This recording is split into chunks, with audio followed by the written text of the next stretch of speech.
Cody Rhodes has been lying to you. There is only one royal family in professional wrestling. It's not the McMahons, it's not the Rhodes, it's not the Von Erichs, it's not the Ortons, it's none of them. The only royal family in professional wrestling is the Anoa'i family. They have brought us Hall of Famer after Hall of Famer, generational talent that we will talk about for the next 100 years, and some of the best storylines we have seen from the early 90s into the 2000s, into the 2010s, and into current WWE television.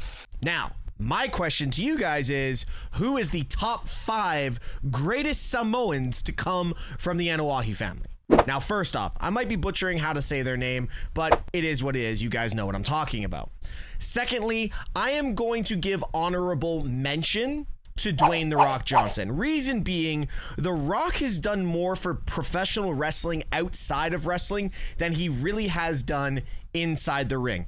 Don't get me wrong, The Rock has had an incredible professional wrestling career. Multiple time world titles, massive feuds, and a multiple time WrestleMania main eventer, especially against Stone Cold Steve Austin. And even though it wasn't a main event, who can forget WrestleMania 18 at the Skydome against Hulk Hogan? Arguably, The Rock has brought more eyes to professional wrestling with his achievements and his blockbuster movies in Hollywood, and his business has also allowed him the freedom to share his passion for professional wrestling. So this is why I have taken The Rock out, because I want to focus on the in-ring talent and the people that have really paved the way for the Samoan family, the Anoa'is, the Bloodlines, the Fatus, to really establish their dominance in WWE and professional wrestling. So, in my mind, who are the top 5 greatest Samoans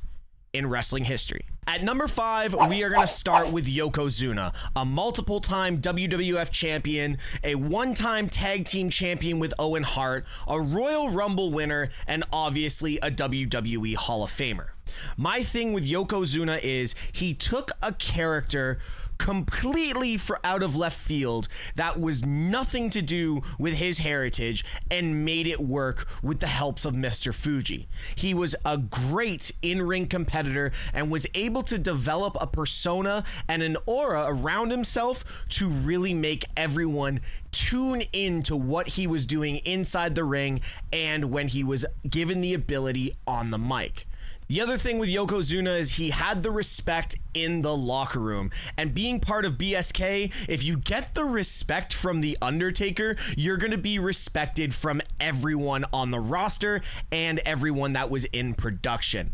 Rodney was ahead of his time. He left us far too soon. He gave us an opportunity to see what the Samoan dynasty could become and would become in the future. 1993, 1994 was an amazing time for Yokozuna and the development of what the new generation of Samoans would and could potentially be, moving into the new era of the Attitude Era and what Vince McMahon was building to make WWE a global phenomenon. A lot of that had to do with the work that Yokozuna did with the likes of Undertaker, Owen Hart, Bret Hart, and Hulk Hogan. He left us far too soon, but he left a legacy that will never be forgotten. At number 4, I'm going to cheat a little bit, and I'm going to go with the Wild Samoans. Their countless achievements outside of WWE in professional wrestling all across the world was already enough to put them on this roster of legends that have come from this family. But being 3 times WWE champions, it has left them a legacy that will live on forever. They are also Hall of Famers in WWF, and they have brought us a legacy that has given back to the business, and they have also helped bring in younger and new talent from the family that we know of today, the likes of Umaga, the likes of Rosie, the likes of Rikishi, and the younger generation was helped as well with Roman Reigns and the Usos. Their knowledge and respect for the business, helping the next generation break into the business, has given us generational talent that we will talk about for the rest of the years to come.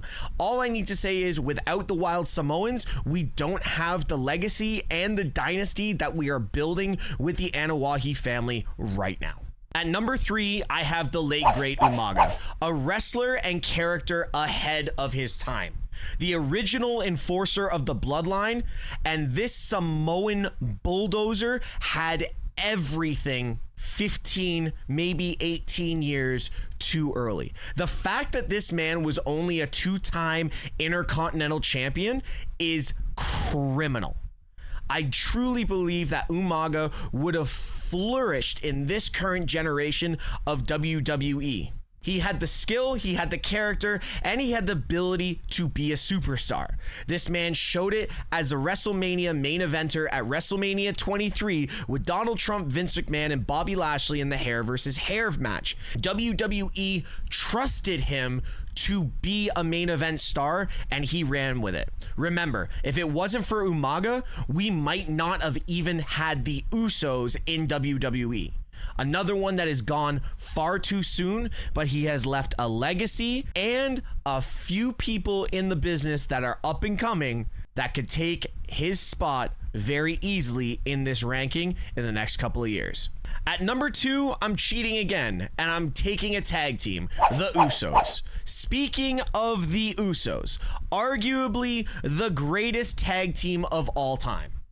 Involved in one of the greatest storylines of all time, their talent is pretty close to unmatched when it comes to skill in the ring and on the mic. Jay and Jimmy have proven for years that they can go with the best of them. They have proven that they can carry any storyline that they are put into. When needed, they know that all they have to do is put minimal involvement into a story, sometimes just a look, sometimes just a one-liner. Sometimes they don't even need to say a thing, but they are heavily involved in the story and they know what they're doing. Who can forget the Usi promo? The fact that the Usos have only been in WWE for just over 10 years shows that these guys were ahead of their time.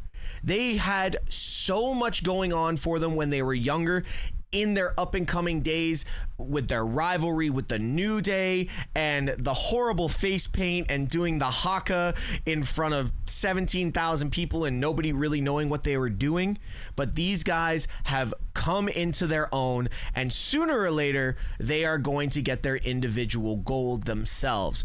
But I cannot wait for them to come back into the Bloodline storyline, into the original Bloodline, and help take down this secondary Bloodline that Solo Sikoa is running with the Tongans and Jacob Fatu. The Usos have proven that they can do it all in WWE, and they have so much more to do and accomplish. First ballot Hall of Famers, hands down, and that is why the Usos sit at number 2 on the list.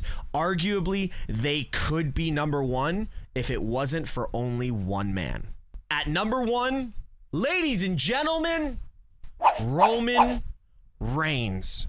Roman Reigns ranks at number 1 for many reasons. Not just because of his longest reigning title reign, not because of his ability to wrestle and live with leukemia day to day, not because he stacks and smashes every person in front of him. It's because he's done all of that and still had to overcome all the hatred that he has received. Roman Reigns was the guy before WWE fans wanted him to be the guy. Roman Reigns is the first person since John Cena in 2002 to get the level of hate that he has received. The man won the Royal Rumble and had The Rock come out and save him and got booed out of the arena. And now he's been gone for no more than 4 months since WrestleMania and losing to Cody Rhodes, and all people chant every time SmackDown is on the air is "We want Roman." How are you the biggest heel in the business, but you are still as over as you can be? Roman Reigns has overcome adversity after adversity after adversity in the over a decade that he has been in the WWE.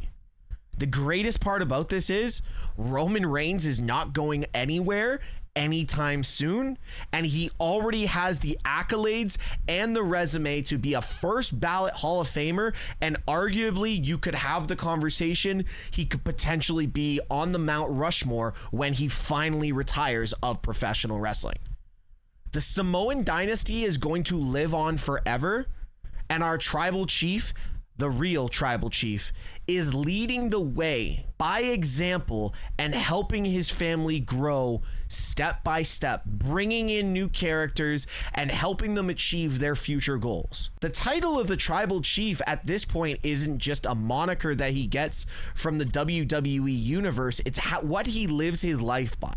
Watch any interview and any documentary of any of his family speaking about him. Roman Reigns lives this day to day and proves day to day that he can do this for another 10 or 15 years.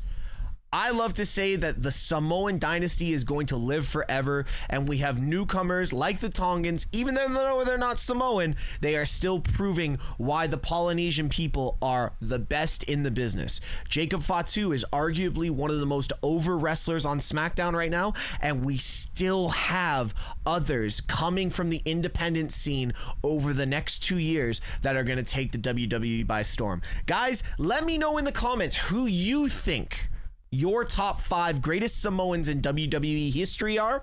Tell me if I'm wrong. Tell me if I'm right. Don't forget to like, subscribe, and put the bell on for all notifications that are the MrTeshk Wrestling channel. And we will be uploading daily videos moving forward. So don't forget to check the cards up in the corner to see what videos suggested next. See you in the next one.